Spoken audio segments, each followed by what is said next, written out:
Hey, what's up, you guys? It's Curtis with Show Up Lifestyle, also the author of the 925 Escape Plan, which you can find in the description below.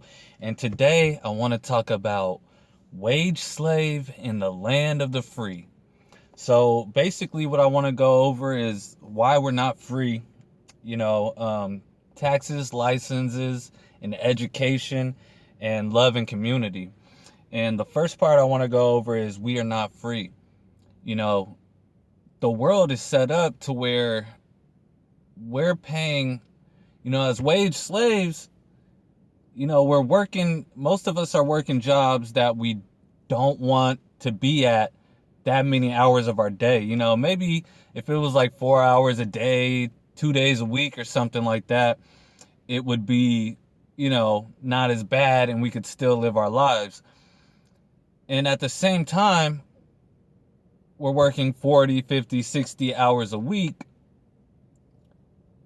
and the government is taking 35% of everything you make. So basically, a little over one third, or about one third of what you make, you don't even have, and it's the land of the free. And then they say we need to pay taxes so that we can help the schools, help build bridges, help build new roads, help build all of this stuff. But then we get on the road and we go to our job and we have to cross the bridge and we're paying toll to cross that bridge. And then the roads that are in our cities have potholes. It's flattening our tires when we're going through. So the taxes that we're paying to fix the roads aren't fixing the roads. And then on top of that, we pop a tire. Now we got to pay more money to get that fixed because the road that we were paying for just popped the tire. And taxes. And then, you think you have these benefits like unemployment. Well, we paid into that.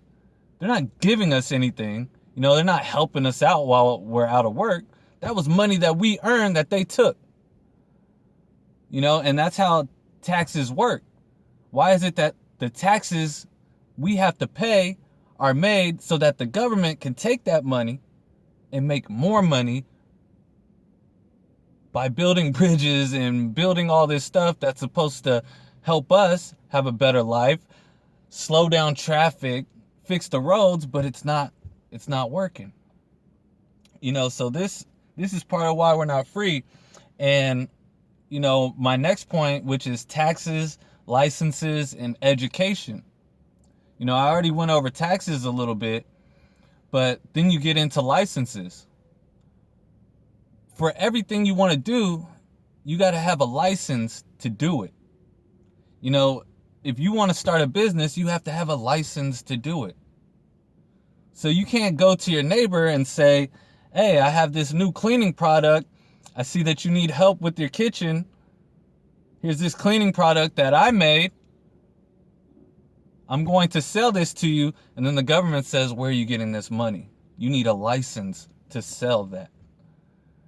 And, it has to get approved by this company, by this organization, and this organization. And everything needs to be done a certain way.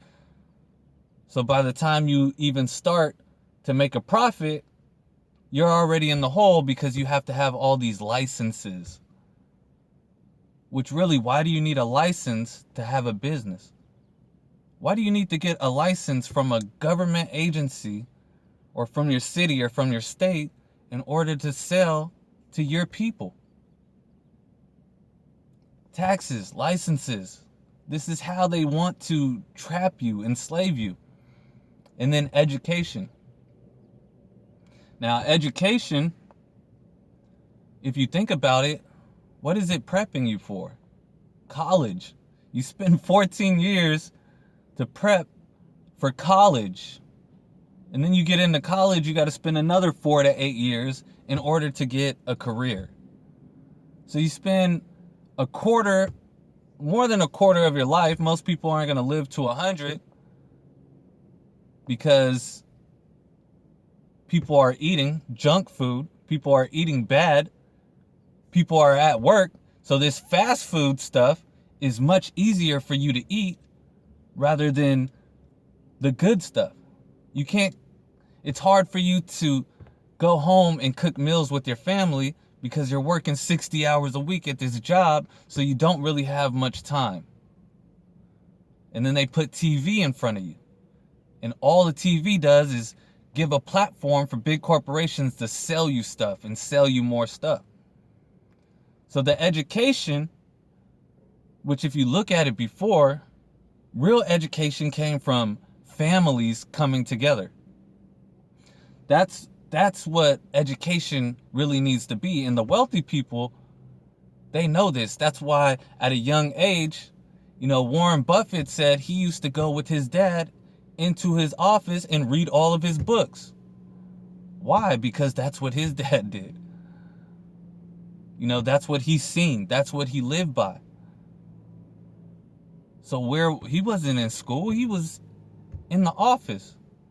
They teach their kids how to be successful. While poorer communities go to public schooling and get taught basics. And it doesn't really, that's why I didn't do so well in school, because I came from a point where it's like, okay, I know how to read.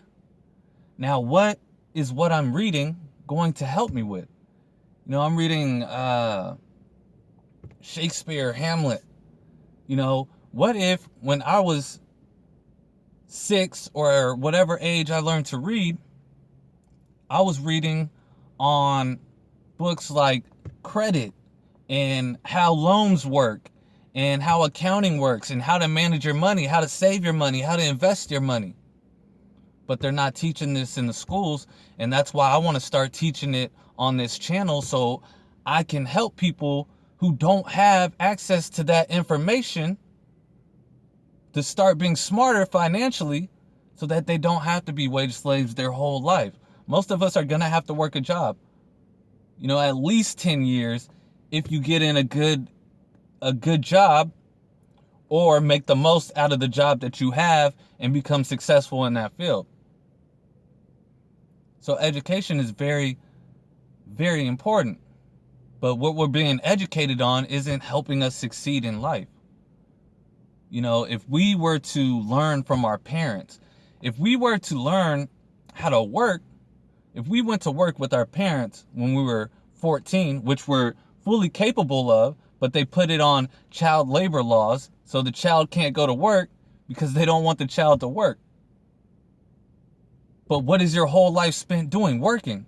So why wouldn't it be more educational to start working at a younger age, to start making money at a younger age, to start putting money away at a younger age, to start investing at a younger age?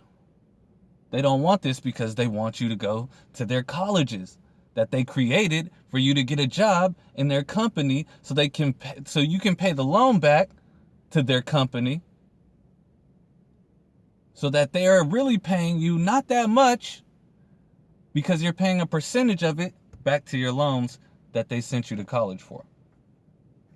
So I talk about it in my book, The 925 Escape Plan, which you could get in the description below. And that's love and community. We have to be able to not just say we don't like the rat race, we don't like wage slavery, but we have to figure out a way to actually make a breakthrough to where we don't need wage slavery. If you think about it, if they cut off all the jobs and everything right now, what would we do? We would have no idea what to do. We'd probably go crazy. It would probably be riots breaking out. People would be protesting. I want a job. I want a job. The same thing that we said we hate, now we're fighting over it to get it. So that's where love and community comes in. And I think there was something special a long time ago. And, I think it was the Italians or one of the countries came over here, and they were famous in their country for sewing clothes. They made a lot of clothes, a lot of designs for clothes, and they taught their children those techniques. And then, society convinced everyone that, education is more important. Be a doctor, be a lawyer. So now there's no more family values. Now communities are broken up. Love is non existent. People are always on their phone. There's no love in the communities. There's no communities in the cities. There's no communities in the states. There's no communities in the country. And community is something that, is really important because we need everyone to be specialized. There's people who make clothes that are millionaires. There's people who provide food that are millionaires. There's people who provide entertainment that are millionaires. And it came from a tradition of your family tradition, and everyone's telling you, think your own way, think your own way. And now you have to, because there's no significant way anymore, because culture and tradition and communities are broken up. Parents don't see their kids throughout the day. Kids don't see their parents throughout the day. Even when the kids get home, they might go learn from a coach of some type of sport. They might go learn from a babysitter. And the parents, the husband and wife, they're not really connected either, because the husband's going to his job, the wife's going to her job. And it's all to pay for these kids that they never get to see, in this house that they never get to be in. And I'm going to talk more about that on another video, but you don't want to live above your means. You don't want to live so much to where you don't get to live your life. You don't want to work, just work to work, You want to have an end plan. You want to have a game plan to where, okay, I might be working 60 hours for the next 5 years, but after that, I'll be working 20 hours a week. So you want to get it in your mind that you have this possibility to escape the wage slave, or at least to have the power, to be empowered enough to take back some of your life so that you can live a better life. And this is Show Up Lifestyle, you guys. Thank you for watching. Please like, subscribe, and comment below. Leave any comment you would like to ask me, or just, somebody the other day put down books that they enjoy reading, and I'm all for any information that I can get. And that's what we have to do as a community, is spread information and spread knowledge and take action on the information and knowledge that we gain. Thank you for watching, you guys.